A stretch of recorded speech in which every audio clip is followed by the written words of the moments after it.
ഓണപ്പുലരിയിൽ നടവഴി തളിച്ച ശേഷം അരിമാവിൽ കാൽപാദം വരച്ച് പൂക്കൾ കൊണ്ട് അർച്ചന നടത്തിയാണ് മാവേലി മന്നന് വീട്ടിലേക്കുള്ള വഴിയൊരുക്കുന്നത്.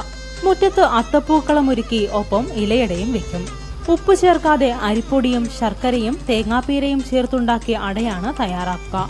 വീട്ടിലെ ഇളമുറക്കാരനായ ആൺകുട്ടിയാണ് മാവേലിയുടെ പ്രതീകത്തിൽ എത്തുന്നത്. സാധാരണ സങ്കല്പങ്ങളിൽ നിന്ന് വ്യത്യസ്തമായി കയ്യിൽ അമ്പും വില്ലും ഏന്തിയാണ് ഇവിടെ മഹാബലി എത്തുക.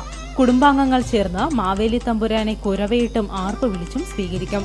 നിലവിളക്കിന് മുന്നിൽ ഒരുക്കിയിരിക്കുന്ന അടയിൽ വീട്ടിലെ മുത്തശ്ശിയോടൊപ്പം നിന്ന് മാവേലി അമ്പെയ്യും. അടയിലെ ആദ്യത്തെ പങ്ക് അതിഥിക്കുള്ളതാണ്. മുത്തശ്ശി തന്നെയാണ് കുട്ടിമാവേലിക്കും മറ്റു കുടുംബാംഗങ്ങൾക്കും ഇലയട പകുത്തു നൽകുന്നത്. ശേഷം വീട്ടിലെ പെൺകുട്ടികൾ ചേർന്ന് തിരുവാതിരയും തുമ്പിതുള്ളലുമൊക്കെ കളിക്കും.